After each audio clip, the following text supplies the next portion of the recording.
এই দেখুন, এই হাই রোড দিয়ে যেতে যেতে এখানে বাঁদিকে সুন্দর একটি হনুমান মন্দির রয়েছে, রাম মন্দির। কাকা এটা রাম মন্দির না হনুমান মন্দির? এই যে জয় বজরং বালি হনুমান মন্দির, সুন্দর। এর জন্য একটু দাঁড়িয়ে গেলাম। দেখুন খুব সুন্দর।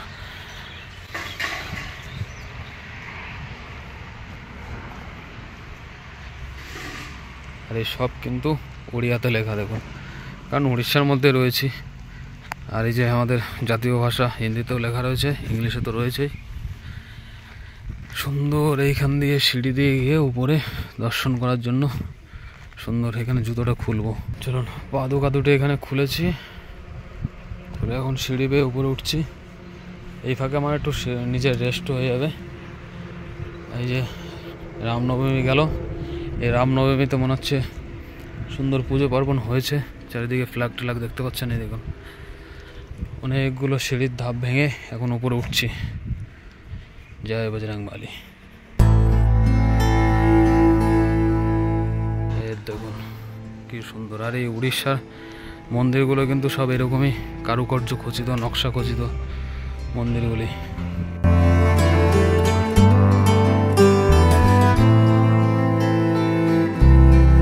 জয় শ্রীরাম।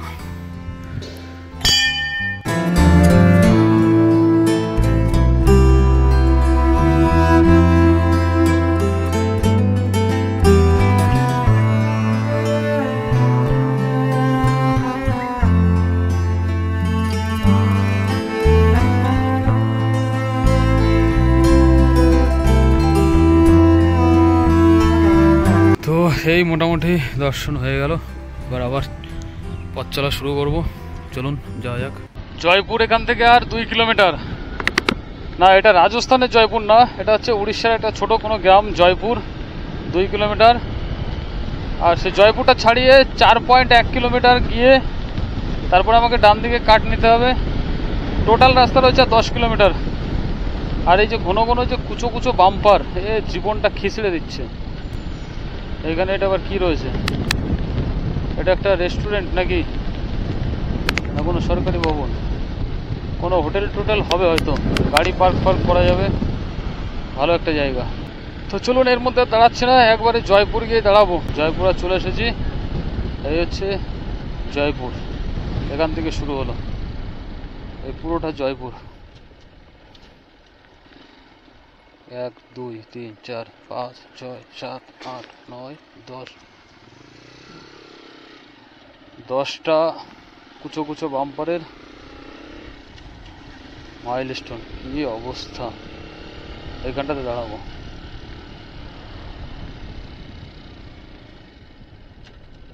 এই ডান দিক দিয়ে যাওয়া যাবে।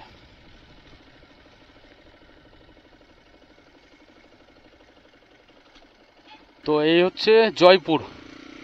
জয়পুর থেকে সোজা গেলে মোটামুটি আমাকে আরও টোটাল এখন রাস্তা রয়েছে 8.7 কিলোমিটার। তো জয়পুর হলে সরলা মন্দির ঘুরে আমি আসব।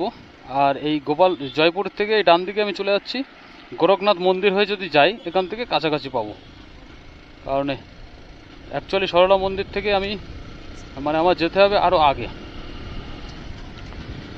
তো এখানকার বিখ্যাত যে গোরখনাথ মন্দির, এর আগে একটা একদম বড় পার্টিকুলার ভিডিও করে দেখিয়েছিলাম। এই দেখুন, এই একটা সুন্দর মন্দির। তো চলুন, এখন ডেস্টিনেশন হচ্ছে গোরখনাথ মন্দির। তো ভিডিওটা প্রায় শেষের পথেই, আমি প্রায় পৌঁছেই গেছি। এখান থেকে রাস্তা রয়েছে 7 কিলোমিটার গোরখনাথ।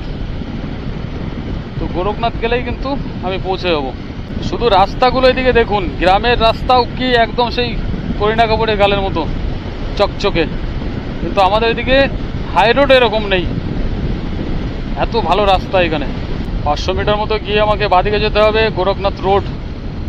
এই যে গোরখনাথ টেম্পলে কিন্তু এখান থেকে 7 কিলোমিটার, গোরখনাথ এখান থেকে 1 কিলোমিটার। ও আর কাজ করছে না মাথা মস্তকে। চলো একবারে গোরখনাথের পাশ দিয়ে যাব। দূর থেকে গোরখনাথ বাবার দর্শন হয়ে যাবে।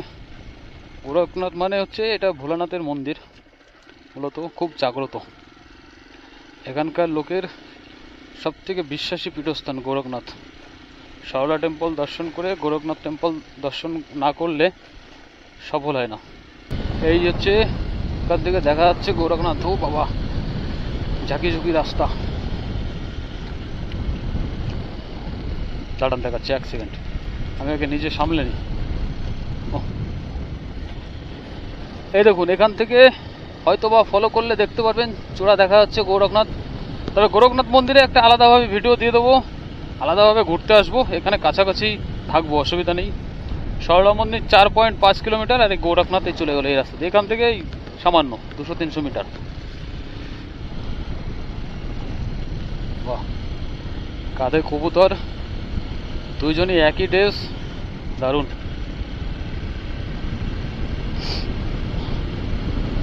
আর রাস্তাটা দেখুন, রাস্তাটা দেখুন কি সুন্দর, চারিদিকে এইভাবে মুড়ে দেওয়া, মনে হচ্ছে কৃষ্ণচূড়া গাছ সবগুলো। না, কৃষ্ণচূড়া না, আমি ভুল, কি চূড়া আমি জানি না, তবে কিছু কিছু আছে কৃষ্ণচূড়া, কিছু কিছু হয়তো রাধাচূড়া, যাই হবে।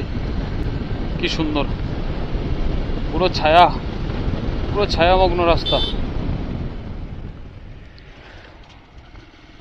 এমনিতে সরু রাস্তা, এই দিকটা চেপে আসছে। আর সব থেকে বড় বিষয়, অ্যাডজাস্টমেন্ট হয়ে গেছে। ওখানে একটা বাইক দাঁড় করানো রয়েছে, পুরো অ্যাডজাস্টমেন্ট হয়ে গেছে, খাপে খাপ পোল্ট্রু বাপ। এদিকে একটা শ্মশান রয়েছে আর একটা মন্দিরও রয়েছে, সব দেখাবো, সব দেখাবো। বাড়ির তুলসী মন্দিরটা দেখুন, ওম লেখা, কি সুন্দর, তাই না? খড়ের চালের ছাউনি ঘর, সুন্দর একটা পুকুর, আর এই একটা সুন্দর মন্দির। এটা ওই দেখুন কত বড় হনুমানের মূর্তি, হনুমান মন্দির। ঘুঁটেগুলো দেখুন জাস্ট, এই যে সব ঘুঁটের ঢিবি। আচ্ছা, রেলগেট কিন্তু চলে এসেছি। এই রেলগেট পার করলেই আমাকে নিতে আসবে, না কি করবে তারাই জানে। তো যাই হোক বন্ধুরা, মোটামুটি আমি কিন্তু পৌঁছে গেলাম। অনেক কষ্ট করে, অনেক ঝড় তুফান, অনেক সহ্য করে, তার মধ্যে আবার পড়েছে গেট। ও ভাই, এ কি সহ্য করা যায়? আচ্ছা, ফোন লাগাই। ও আর ভালো লাগছে না। 63, তার মধ্যে 2টো ইঞ্জিন, একটা গার্ড বগি, 60টা টোটাল কয়লার বগি রয়েছে। আর এই পুরো রাস্তাটা কিন্তু কাঁপছে এরকম যখন যাচ্ছিল। তুরন্ত অ্যাকশন, গেটটা তুলে সাথে সাথে তুলে দেয়, সাথে সাথে শ্যাট করে। ট্রেনটা পাসও হতে পারিনি এখনো, আর আমাদের এসব দিকে হলে ভাই আসছি আসছি, ইনকিলাব জিন্দাবাদ। দেখুন